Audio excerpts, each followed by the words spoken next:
João capítulo 8.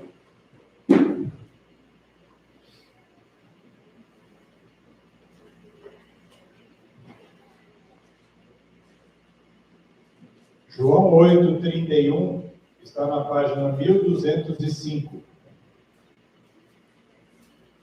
João 8, 31.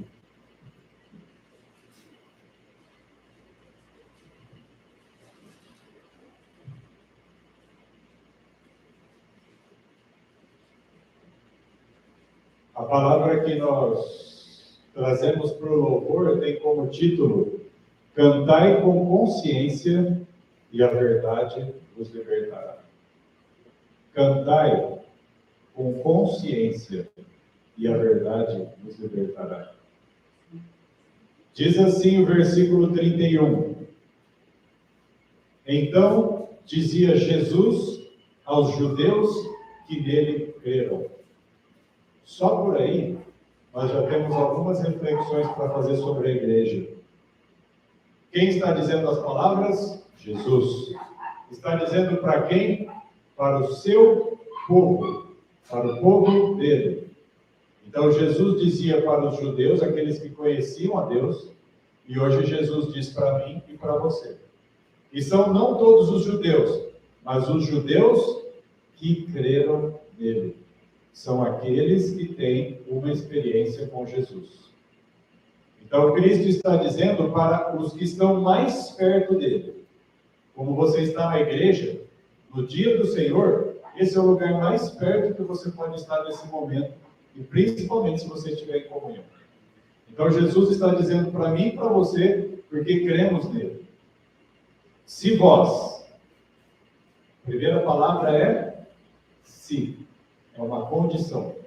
Se vós permanecerdes na minha palavra, verdadeiramente sois meus discípulos e conhecereis a verdade, e a verdade vos libertará. O que é o versículo 32 em relação ao versículo 31?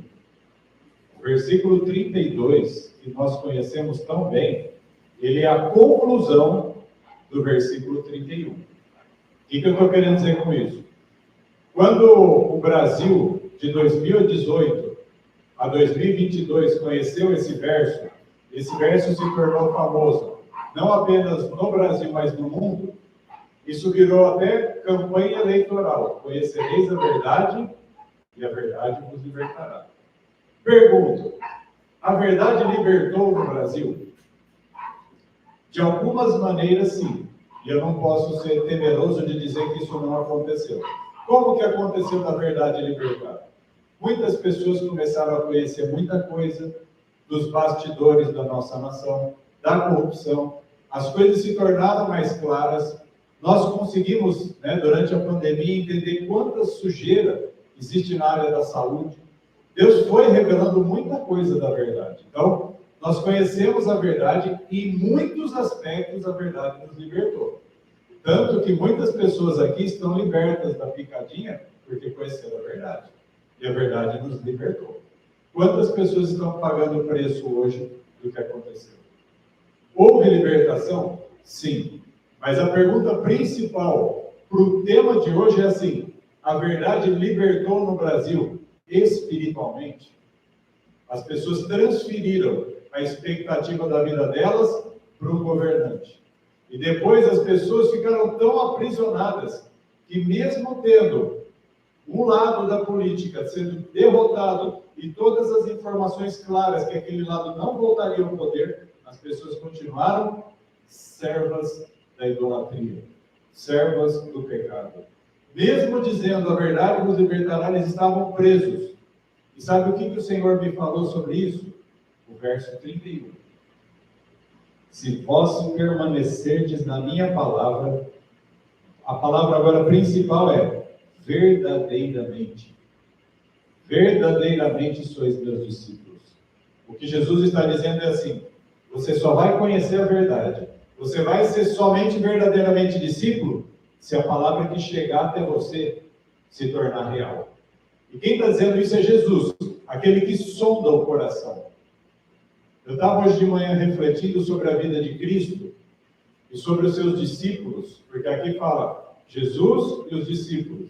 E um dos discípulos de Jesus chamava-se Judas. E esse discípulo de Jesus, a pergunta é, Jesus sabia que Judas ia o trair? Sabia. Jesus foi enganado por Judas? Não. Mas mesmo assim, ele tinha a paz e tinha o domínio da situação e ele controlava. O que eu estou querendo dizer é assim, hoje Jesus sabe que essa igreja são discípulos, são chamados. Mas Jesus está dizendo, hoje eu estou enxergando o coração de vocês. Eu sei dentro da igreja quem é Judas e quem não é. Hoje eu olho para vocês e eu estou dizendo, se vocês permanecerem, verdadeiramente sois meus discípulos. Porque Jesus está olhando e dizendo, eu quero saber quais são as suas intenções. Mas não é que ele quer saber, porque ele já sabe. Ele quer que você e eu tenhamos consciência. Será que eu e você temos a consciência do que verdadeiramente nós queremos de Jesus? O título da ministração, como eu disse, é Cantai com consciência e a verdade vos libertará. Se você cantar da boca para fora, simplesmente falando palavras, será que Jesus vai te libertar? Se você simplesmente não lutar e não trabalhar a tua mente? O Senhor já começou o culto dizendo, bendize, diga bem, exalte, mas o coração ainda está quebrado. O texto continua dizendo assim, olha, versículo 33. Eles, os judeus, que não queriam aceitar a Cristo, ou que estavam endurecidos, responderam-lhe, nós somos a semente de Abraão. Tipo assim, eu sei quem eu sou. Em outras palavras, isso se traduz em um pecado, orgulho. E nunca fomos escravos de nenhum homem. Como dizes tu, sereis feitos livres? Eu não sou escravo de ninguém. Os judeus estavam dizendo. Respondeu-lhes Jesus. Na verdade, eu vos digo. Vocês acham que são verdadeiros? Eu estou dizendo a verdade. Todo aquele que comete pecado é servo do pecado. Só pelo modo deles dizerem, eles já estão declarando orgulho da vida deles. Então Jesus está dizendo, hoje, no 7º dia, o dia do descanso, tem pessoas que estão lutando contra o orgulho. Aliás, a favor do orgulho.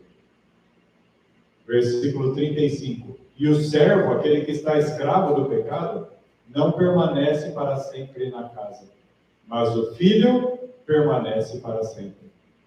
Por isso Jesus disse assim, se vocês ficarem grudados a mim, vocês vão permanecer. Porque o filho permanece para sempre. Mas se vocês permanecerem no orgulho, no pecado ou nas suas convicções, vocês não vão ficar para sempre na casa do Senhor. Se, pois, o Filho vos libertar, se você deixar, se permanecerdes, ao tempo inteiro, Jesus está sempre colocando a condição, se você deixar, se o Filho vos libertar, verdadeiramente sereis livres. E nós temos um país inteiro de testemunha de que o Filho não libertou, porque eles trocaram de idolatria e continuaram servos do pecado, mesmo estando dentro de igrejas, mesmo fazendo movimentos na cidade, mesmo fazendo campanhas no Brasil inteiro, não puderam ser livres.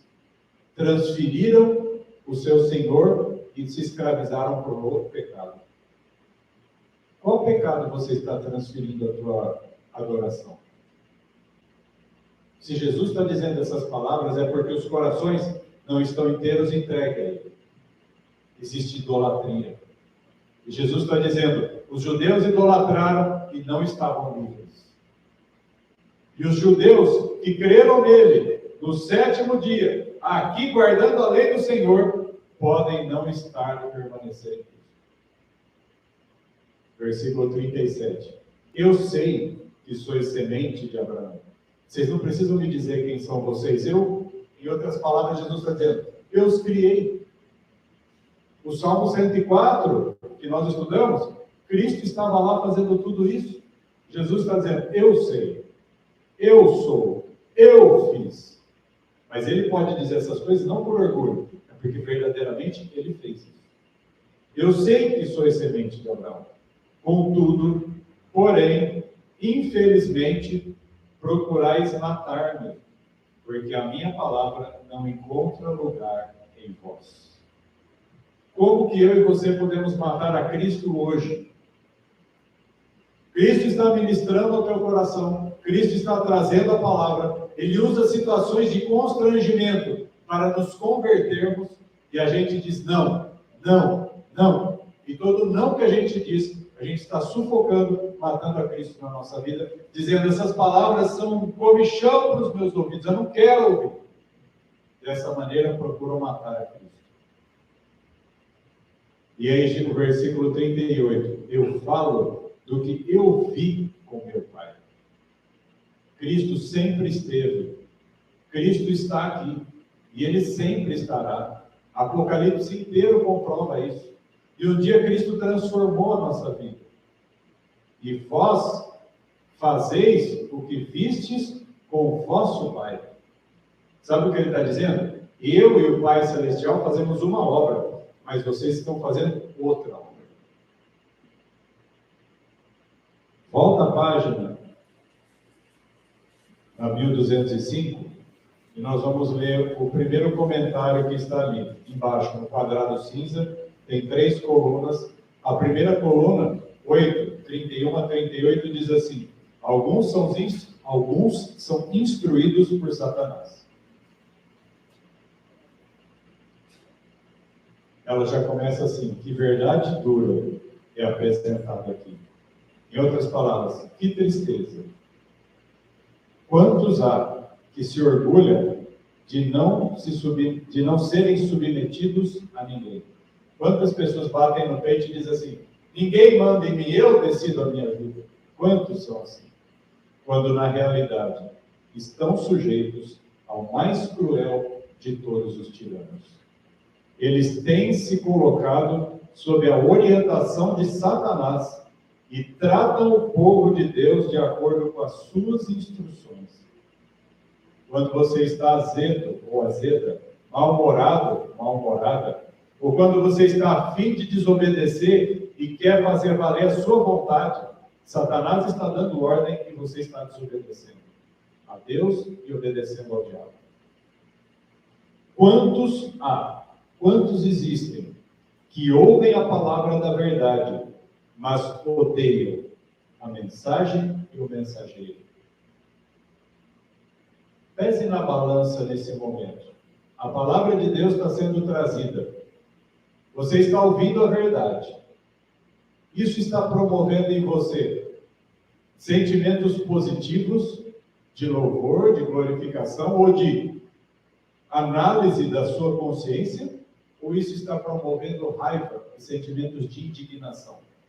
É exatamente isso que ela está dizendo aqui. Quantos há que ouvem a palavra da verdade, mas odeiam a mensagem e o mensageiro? Porque a verdade os incomoda em suas práticas enganosas. Quando a gente quer manter a nossa vida em algum pecado, vem a Bíblia e aquilo irrita. Por isso os judeus queriam matar Jesus, porque ele falava a verdade e aquilo irritava aqueles homens. E, lamentavelmente, dentro da igreja, pessoas ainda se irritam por ouvir a verdade. E Jesus disse, eu falo do que eu vi com meu Pai, continuou Cristo, e vós fazeis o que vistes com vosso Pai. Nestas palavras são apresentadas claramente 2 classes, os filhos da luz que obedecem à verdade e os filhos das trevas que rejeitam a verdade. Agora, na terceira coluna, no cantinho da frente, está escrito assim, cantos diabólicos. Quando uma alma é arrebatada das fileiras de Cristo, a sinagoga de Satanás canta em seu triunfo infernal.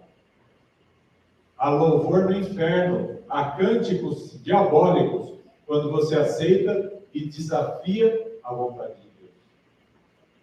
Agora o de baixo. O Espírito Santo abre ao sedento a verdade. O conhecimento da verdade o conhecimento da verdade depende não tanto da capacidade intelectual, como da pureza de propósito, simplicidade de uma fé sincera e confiante. O que está dizendo aqui? Para você ser e buscar e alcançar a verdade, não é apenas a sua razão, mas essa expressão pureza de propósito, qual é o propósito teu? Qual é o teu propósito? O que você verdadeiramente quer? Responda para você mesmo. Qual é o teu propósito de ter vindo nessa igreja hoje? Porque você simplesmente precisava desestressar ou porque você veio aqui buscar o Senhor? O conhecimento da verdade depende não tanto da capacidade intelectual como da pureza de propósito. Intenção. Pureza de propósito é intenção. Da simplicidade de uma fé sincera e confiante. Em outras palavras, eu vou chegar na igreja desarmado. Daqueles que, com humildade de coração, buscam a direção divina, os anjos de Deus se aproximam. Se você fizer a tua parte física, intelectual e espiritualmente com fé, os anjos se achegam a você. Quem dá ordem para os anjos é Deus. Deus dá ordem aos seus anjos. Então, eles vêm quando Deus diz, aquele é sincero, pode ir. Aquele não é sincero, afasta. Ele eu não posso proteger. Esse sim, esse não. O Espírito Santo é doado para lhes abrir os ricos tesouros da verdade. Irmãos, você já teve essa experiência. Eu já tive. Quando nós buscamos de sinceridade, a gente descobre coisas maravilhosas da palavra. Continua assim. O testemunho, evidências da verdade na vida de uma pessoa. O testemunho mais convincente que podemos levar a outros, que a gente mais pode convencer os outros da verdade, é o espírito que acompanha a defesa dessa verdade. É o tipo de mentalidade que nós estamos, se ela é espiritual, aquilo se confirma. Se ela santifica o coração do receptor, quem está buscando sinceramente, com um propósito sincero, o Espírito de Deus vai confirmar aquilo ali. Então, essa verdade santifica o coração daquele que recebe. Se isso faz dele gentil, amável, tolerante, fiel e semelhante a Cristo, então dará alguma evidência do fato de que tem a genuína verdade. Resumindo tudo, se você se tornar mais amável, mais tolerante, mais gentil, mais desejoso de Cristo, buscando mais a presença, então, verdadeiramente, a palavra está te transformando. Conhecereis a verdade e a verdade nos libertará. Tem que ter tudo isso para a verdade nos libertar. O conhecimento tem que nos levar a sermos verdadeiramente fiéis a Jesus. Hoje, quando nós fomos fazer a escala da semana, eu pedi para a pastora me colocar não na palavra, mas no louvor, porque o Senhor tem colocado muita alegria no meu coração por louvar a Deus. Eu tenho sido muito alimentado pela alegria, pela gratidão, pela bondade, pelo amor de Deus, pela misericórdia. Eu tenho conseguido ver a misericórdia do Senhor sobre a minha vida. Eu acho que foi, numa das ministrações passadas, foi lido um versículo que falava assim, as infalíveis misericórdias de Davi.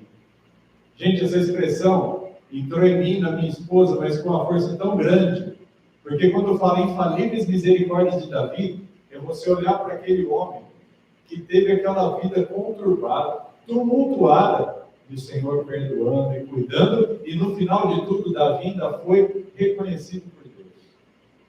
É muita misericórdia do Senhor. E a gente via, ao mesmo tempo você vê Davi fazendo um monte de barbaridade, e ao mesmo tempo ele amando a Deus loucamente, como ele pulou e dançou para levar a arca para Jerusalém, ou quando ele foi consagrar Salomão como rei, o seu filho, e trouxe toda a riqueza que ele ganhava dos despojos de guerra e falou: está aqui, ó, constrói o templo para o nosso Deus. Davi alegre e contagiando a alegria dele, irradiando, levando para frente. E a mensagem que Deus queria que eu trouxesse para a igreja é a alegria de louvar o Senhor. Mas sabe por que eu trouxe um texto como esse? Porque ao mesmo tempo que Davi se alegrava e cantava e convidava Israel, logo em seguida, o seu filho Salomão teve que matar o meio-irmão Adonias, teve que matar o Joabe, que foi o comandante do exército de Davi, e teve que matar ainda um chamado Simei. Por quê? Porque ao mesmo tempo que o nome de Deus era engrandecido, pessoas estavam endurecidas e com seu coração duro. E é o mesmo discurso de Cristo. Cristo está dizendo: se hoje você permanecer, se hoje você me adorar, se hoje você me exaltar, verdadeiramente sereis livres. Hoje Cristo está estendendo a mão. Nós vamos louvar com 3 cânticos, mas todas essas palavras têm que estar na tua consciência. E o que Jesus está dizendo é assim: lute, reaja, saia da apatia e viva uma vida espiritual. O Senhor está nos convidando a sair da vida que nós estávamos, do comodismo, da apatia, da igreja de Laodiceia, e enxergar que no tempo do juízo nós vamos glorificar Deus. Nós vamos cantar 3 músicas. Nós vamos dizer, nós vamos começar cantando é de coração. Tudo que eu disser num hino de louvor a Jesus de Nazaré. Sabe quem está olhando essas palavras que nós vamos cantar? O mesmo que disse João 8, de 31 a 38 para nós, Jesus. Jesus vai sondar, ele vai olhar para nós e ver se nós estamos cantando de coração. Depois nós vamos cantar a bondade de Deus, porque a bondade do Senhor tem sido maravilhosa com a igreja. As infalíveis misericórdias de Davi estão sobre a igreja hoje. Deus tem derramado e Ele quer que toda a igreja se arrependa dessa manhã. E depois nós vamos dizer, em terceiro lugar, porque primeiro nós vamos dizer, é sincero, é de coração. Em segundo lugar, nós vamos dizer da bondade, é a decisão. Eu decido, porque a música diz, eu cantarei a bondade. É uma decisão. E quando você decide, o que o comentário da Sora White fala? Os anjos do Senhor se aproximam. Aí você tem condição, na sinceridade, decidindo pela bondade, você tem condição de dizer, seja engrandecido, de louvar verdadeiramente. O Senhor quer que você hoje saia da apatia, tome uma decisão de ser sincero, de decidir e de desfrutar do louvor dele. É um convite de Deus para nós muito simples. Eu quero te perdoar. Decida servir a mim e eu vou te abençoar. Vamos nos louvar ao Senhor.